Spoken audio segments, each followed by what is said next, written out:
श्री गुरुदेव दत्त. जय गिरनारी. सकाळचे 5:15 वाजलेले आहेत. आम्ही आता गुरुशिखर दर्शनासाठी रोपवेने निघालेलो आहे. रोपवेला आपल्याला साधारण 6:15 ते 6:30च्या दरम्यान आत सोडतात, पण लाईन बरीच असते म्हणून आम्ही आधी निघालेलो आहे. आश्रमापासून एक 5-7 मिनिटावर रोपवे आहे. हे आहे रोपवेचं ऑफिस. इथून आपण जाणार आहे आणि इथे मागे आपल्याला रोपवेला उभारलेल्या लोकांची लाईन दिसते आहे. गिरनारला जाताना काय अलाउड नाही ते इथे लिहिलेलं आहे. कोणतीही प्लॅस्टिकची वस्तू इथे अलाउड नाही आहे. प्लॅस्टिकचे जाड डबे फक्त इथे चालतात. पाण्याची बॉटलसुद्धा स्टीलची बरोबर घ्यायची. सकाळी 6:30ला आम्हाला सोडलं. इथे चेकिंग वगैरे करून आतल्या हॉलमध्ये आम्ही जाऊन बसलो. रोपवेचं तिकीट स्कॅन करून आम्ही आता निघालेलो आहे. जर तुम्ही 4 जणांचं तिकीट एकत्र काढलं असेल तर येताना सुद्धा ती 4 जणं असल्याशिवाय तुम्हाला रोपवेतून परत येता येत नाही. जर तुम्ही दोघंच परत आलात तर उरलेल्या दोघांना वेगळं तिकीट काढावं लागतं. रोपवे आता 7:30ला सुरू होणार आहे. बराच वेळ आहे. तर हा आहे वेटिंग एरिया. इथे बसण्यासाठी खूप छान सोय आहे. अतिशय स्वच्छ आहे सर्व. जसा आपला नंबर आहे त्याप्रमाणे इथे लाईनमध्ये बसवलं जातं. इथे वरती स्वच्छ वॉशरूम आहेत आणि पिण्याचं पाणी देखील आहे. आणि इथे समोर आपल्याला जर ब्रेकफास्ट करायचा असेल तर ब्रेकफास्ट, चहा, कॉफी सर्व काही इथे मिळतं. इथे वरच्या बाजूला टॉयलेट्स आणि पिण्याच्या पाण्याची सोय आहे. इथे गुजरातची जी प्रसिद्ध बांधणी कला आहे त्या बांधणीचे वेगवेगळे नमुने इथे लावले होते. आता आपण वरती एक हॉल आहे त्या हॉलमध्ये जाऊन मग पुढे रोपवेसाठी एंट्री करणार आहोत. इथून बोर्डिंग केलं की डायरेक्ट आपण रोपवेमध्ये जाऊन बसायचं आहे. साधारण आम्ही 8च्या सुमारास रोपवेमध्ये बसलो. एक झालं की एक हे पाळणेसारखे येतच होते. अव्याहतपणे त्यांचं काम चालू होतं. एका पाळण्यामध्ये एका वेळी 8 जणं बसू शकत होते. ही रोपवे पहिल्या टप्प्यापर्यंत आहे. म्हणजे अंबाजी मातेचं देऊळ आहे तिथंपर्यंत रोपवे आहे. त्याच्यानंतर उरलेल्या पायऱ्या आपल्याला चढूनच जाव्या लागतात किंवा डोली करता येते.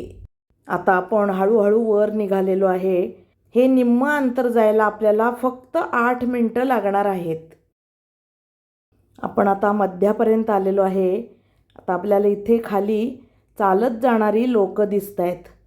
जी खालपासून चालत आलेली आहेत ती लोक वरती चाललेली आहेत. केवढा भव्य आणि खडा असा हा डोंगर आपल्याला दिसतोय बघा.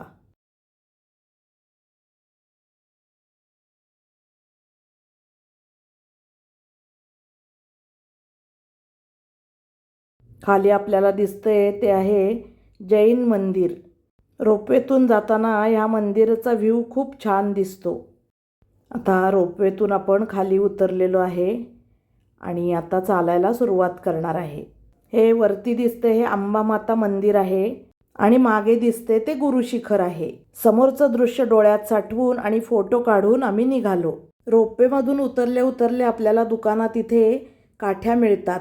50 रुपये देऊन आपण काठी विकत घ्यायची आणि नंतर आल्यावर परत काठी देऊन 20 रुपये परत घ्यायचे. सुरुवातीलाच आपल्याला अंबामातेचं देऊळ लागतं. तर इथे अंबामातेचं आपण दर्शन घेऊन पुढे चालायला निघालो. लगेचच पुढे आल्यानंतर आपल्याला अजून एक मंदिर लागतं. इथे गुरु गोरक्षनाथांची अखंड धुनी आणि चरण पादुका आहेत. आणि आतमध्ये गुरु गोरक्षनाथ, गुरु मच्छिंद्रनाथ आणि काळभैरवनाथांच्या मूर्ती देखील आहेत. मंदिराच्या आतमध्ये मोबाईल अलाउड नाही. इथे आता शेजारीच एक छोटंसं मंदिर दिसते. गुरु गोरखनाथजी चरण पादुका. इथे त्यांच्या पादुका आपल्याला दिसत आहेत. आणि या मंदिराच्या मागच्या बाजूला आपल्याला दिसते ते आहे गुरुशिखर, जिथे आता आपण चालत जाणार आहे. अंबामातेचं आणि गुरु गोरक्षनाथांचं दर्शन घेऊन आपण आता पुढे चालायला सुरुवात करत आहोत. इथे लगेचच आपल्याला थोडी फळं आणि एक चौपाटीसारखं आपल्याला दिसते जिथे भरपूर खाण्यापिण्याचे स्टॉल्स होते. नंतर आपल्याला पुढे शेवटपर्यंत कुठेही खायला प्यायला काहीही मिळत नाही. तसेच वॉशरूमची सुद्धा कुठेही पुढे अजिबात सोय नाही. त्यामुळे रोपवेमधून उतरल्यानंतर आपण एकदा वॉशरूमला जाऊन येणे केव्हाही चांगले. दत्तगुरूंची मनोमन प्रार्थना करून आणि दत्तगुरूंचं नाव घेऊन आम्ही चालायला सुरुवात केली. आता सूर्य पण बऱ्यापैकी वर आला होता.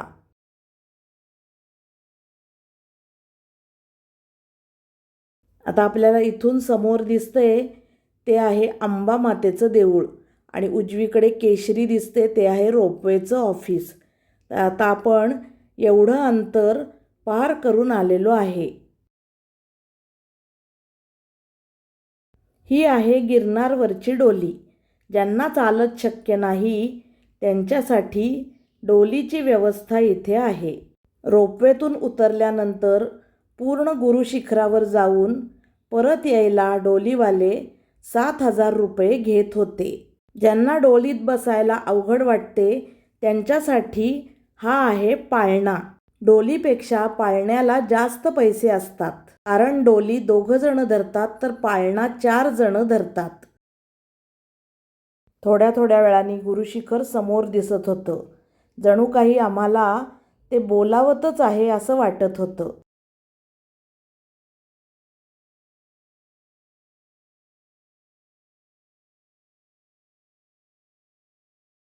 गुरुशिखरावर जायला खूप मोठी वाट नाही. एक जण यायला आणि एक जण जायला अशी एवढीच वाट आहे. इथे आपल्याला दिसतंय एका बाजूनी भाविक जात आहेत आणि एका बाजूनी परत येत आहेत. तुम्हाला जर गुरुशिखरवर जाताना मधूनच डोली करायची असेल तरीसुद्धा डोली मिळू शकते. पहिल्या पायरीपासून 10,000व्या पायरीपर्यंत केव्हाही कधीही कुठेही डोली मिळू शकते. आता आपल्याला या ज्या 2 कमानी दिसत आहेत त्यातल्या डाव्या कमानीतून आपण गुरुशिखरकडे जातो आणि उजव्या कमानीतून आपण खाली धुनीकडे जातो. आधी आपण गुरुशिखरकडे चाललेलो आहे. इथे एक आपल्याला नेढं दिसते.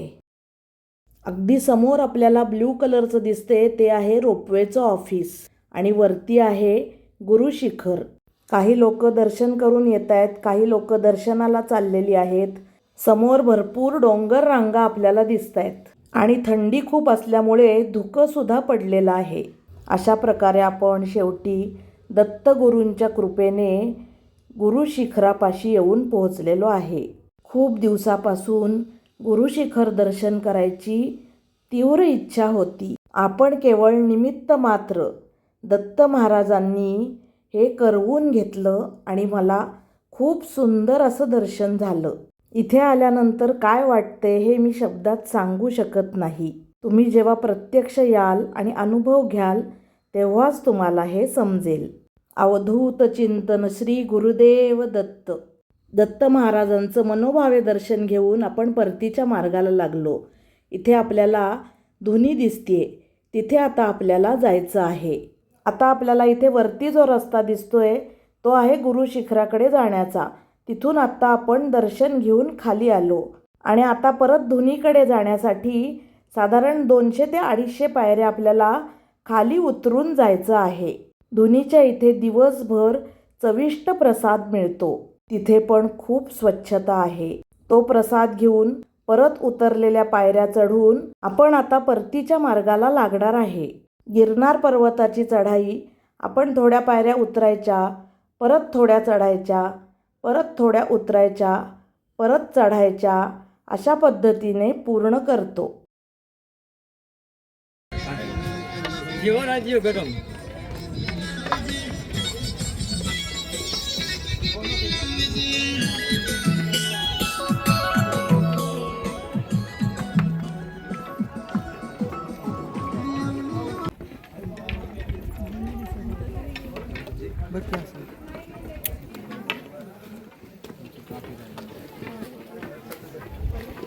आपला आता शेवटचा टप्पा राहिलेला आहे. इथून आपल्याला अंबामाता मंदिर आणि रोपवे व्यवस्थित दिसतोय. हे आहे अंबामाता मंदिर आणि इथूनच आपण आता रोपवेला खाली उतरणार आहे. इथे आपल्याला रोपवेची माहिती आणि चित्र दिसत आहेत. 24 ऑक्टोबर 2020 रोजी हा रोपवे सुरू झाला. गिरनारवर येणाऱ्या भाविकांसाठी रोपवेची अतिशय सुंदर अशी सोय झालेली आहे. त्यामुळे जास्त संख्येने भाविक गिरनारला येण्यास सुरुवात झाली. दत्त महाराजांच्या कृपेने आमचं सुंदर दर्शन झालेलं आहे. मस्त दर्शन होऊन आम्ही आता रोपवेमधून खाली निघालेलो आहे परतीच्या प्रवासाला. जय गिरनारी.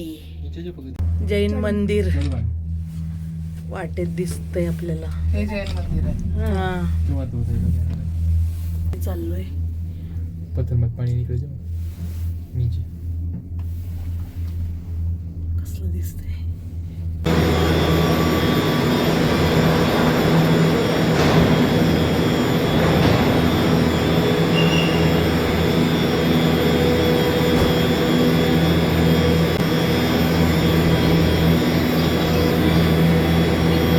रोपवेच्या इथे शॉपिंगसाठी भरपूर दुकानं आहेत. वेगवेगळ्या प्रकारची तोरणं, किचेन्स, सोवेनियर आणि अजून भरपूर व्हरायटीज होत्या. पण सर्वांच्या किमती थोड्या जास्त वाटल्या. ऑल टाईम फेवरेट पाणीपुरी आणि थोडंफार खाऊन आम्ही इथून बाहेर पडलो. गुरुशिखरला जायच्या आधी आणि नंतर भवनाथ महादेवाचं दर्शन घेण्याची प्रथा आहे. त्यानुसार आम्ही परत एकदा भवनाथ महादेवाचं दर्शन घेऊन आमच्या आश्रमामध्ये गेलो. गिरनार यात्रेच्या पुढच्या भागात परत भेटू. व्हिडिओ आवडला असेल तर लाईक, शेअर आणि सबस्क्राईब करा. धन्यवाद.